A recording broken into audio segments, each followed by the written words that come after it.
Goeiemôre vriende, dit is vandag Woensdag 21 Mei 2025.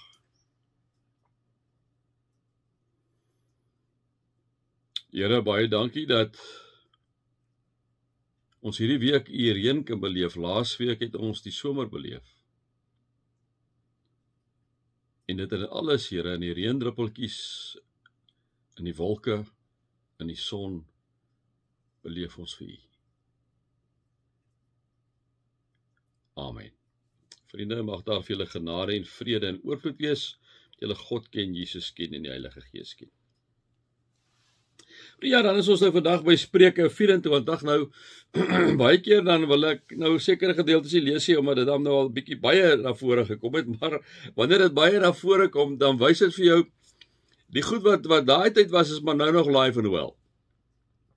En dis maar wat hy hierso kom sê, liewe vriende. So ek gaan nou vandag hier by hoofstuk 24, so net by 3 gedeeltetjies of 3 vers of 4 verse, miskien 'n bietjie meer stil staan, want dit spreek dieselfde tema aan. En dan kan ons so 'n bietjie repliek lewer daarop. Moenie slegte mense beny nie. Moenie by hulle wil wees nie. Al waaroor hulle dink is geweld en al waaroor hulle praat is moeilikheid. Vers 8 en 9. Een wat beplan om kwaad te doen, kry die naam van 'n knoeier. 'n Dwaase geknoei loop op niks uit nie. Vers 21 en 22. Dien die Here my seun en ook die koning, moet jou nie ophou met oproermakers nie. Hulle ondergang kom skielik. Niemand weet wanneer die Here en die koning hulle vernietig nie. En dan miskien daarmee saam wat hy dan hier so sê, hy sê, dit is nie reg om partydig te wees in die regspraak nie. 'n Regter wat 'n skuldige onskuldig verklaar, sal deur die hele bevolking vervloek word, deur almal verwens word. Maar met regters wat regverdig straf, sal dit goed gaan, hulle sal geseën word met voorspoed. Nou vriende, wanneer 'n ou kyk na hierdie goed, dis mos nou baie negatiewe goed in ons land, is hier ongelooflike mooi mense. Ek dink ons moet dit die hele tyd vir mekaar kom sê. Ek dink ons is bietjie geneig om partykeer negatief te praat en dan so 'n algemene verfstreep te gee oor almal. En ek dink ons moet ons weerhou daarvan. Ons gaan maklik in emosie op. Ek moet myself baie keer baie mooi na my gevoelens kyk, want ons gevoel, liewe vriende, gaan baie keer jou denke vooruit, né? In ons land het ons van die mooiste mense, wit, bruin, swart, Indiër mense, Chinese mense ook. Seker nog ander nasionaliteite ook, né? Van die mooiste mense, vriende, van die vriendelikste mense, van die hardwerkendste mense. Maar dan is dit ook so dat ons mos nou hierdie klein groepie kry. Nou kom sê die sprekedigter maar net, hy kom sê, hoor hier, moenie slegte mense beny nie, moenie by hulle wil wees nie. En dit is met ons kinders, liewe vriende, ook in ons omgewing. Op hierdie stadium as ons as kerk nie gaan instaan vir kinders nie. Ek praat kerke, ek praat nie van ons kerk net spesifiek nie. Ek praat van kerke in die land. Nie gaan kyk na ons kinders nie, wit, bruin, swart. As ons nie gaan kyk na ons kinders nie, liewe vriende, gaan die bendes hulle opvat. Die bende gee vir hulle kos. Die bende sorg na hulle. Die bende raak op die ou ene die plek waar die kinders wil wees, die jong mense wil wees. Want hulle sien dit gaan goed met hulle. Daar's kos, daar's mooi klere, daar's karre. So wat moet begin hulle doen? Hulle begin sê, maar dit is die pad wat ons wil stap. Daarom kom sê die sprekedigter, moenie slegte mense beny nie. Moenie by hulle wil wees nie. Ek praat nou spesifiek met ons jong kinders in ons gemeente.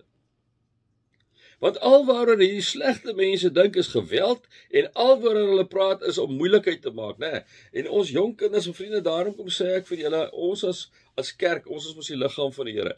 Ons gaan binne die probleme van ons land moet begin instap. Wanneer mense emigreer, vriende, en die Here roep hulle by all means, ek het niks daarteen. Ek dink is wonderlik. Dink die Here roep hulle na 'n ander plek toe om sy woord en sy naam te gaan versprei, né? Maar liewe vriende, ons wat hier so is, ons wat hier so agterbly, ek en jy het 'n besluit, of ons onttrek ons, of ons maak ons oë toe, of ons besluit, weet jy, ek gaan die bil by die horings vat. The road less traveled van Scott, ja, en ek het sy naam vanaf vergeet, ek weet net ek kan nou nie vanaf sy voornaam onthou nie. Dan sê hy, the road less traveled, wat sê the road less traveled? The road less traveled is om in die probleme in te stap, om in die moeilikheid in te stap. En wanneer ek en jy kinders is van die Here, liewe vriende, dan het ons geleer om ons kruis op te neem, Jesus te volg. Dit beteken om in die moeilikheid in te stap. Dit is nie vir ons nuut nie. Miskien was dit vir baie van ons 'n teorie. Ek dink nie eens meer 'n teorie nie. Daarom, liewe vriende, dink ek met die uitdagings wat in hierdie mooi land van ons, ons het 'n mooi land, gaan ons moet in die probleme instap. Die Here gaan eendag vir ons vra, wat het jy gedoen aan die omgewing waar ek jou gesit het? Wat het jy daar gedoen? Wat het jy gedoen aan die mense daar wat ek jou toevertrou het? Wat het jy gedoen aan die kinders wat ek jou toevertrou het? Het jy hulle 'n beter lewe probeer maak? Het jy Jesus vir hulle gedemonstreer? Vir jou oë toegemaak? Het jy dit geïgnoreer? Het jy net half binne toe gekyk en so? Hierdie goed dink ek is alive and well, liewe vriende. Vers 8. Een wat beplan om kwaad te doen, kry nou die naam van 'n knoeier. 'n Dwaase geknoei loop op niks uit nie, né? So is hier knoeiers. Ja, hierso is knoeiers, liewe vriende.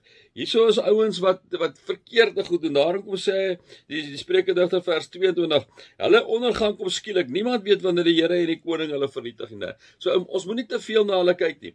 Daarom moet ons sê, maar wat is ons roeping? Wat is dit waartoe die Here ons stuur? En ons sê in ons gemeente, ons is 'n gestuurde gemeente. Ons visie is om jou lig te laat skyn. Ons volgende een is, liewe vriende, om jouself te gee as 'n die tema. Eintlik is dit eintlik ons missie. Tema is om te sê, maar ons gee onsself as lewende en heilige offer wat God vir aanneemlik is.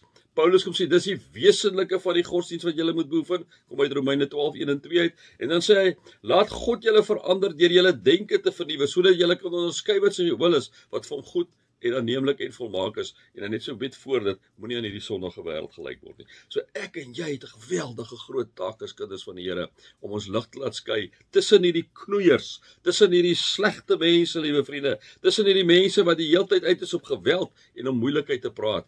Ons is die kerk, is die liggaam van die Here, ek en jy, moet begin om in die probleem in te stap, en vir die Here deur sy Gees te vra, om vir ons wysheid te gee, wanneer, om wat te sê.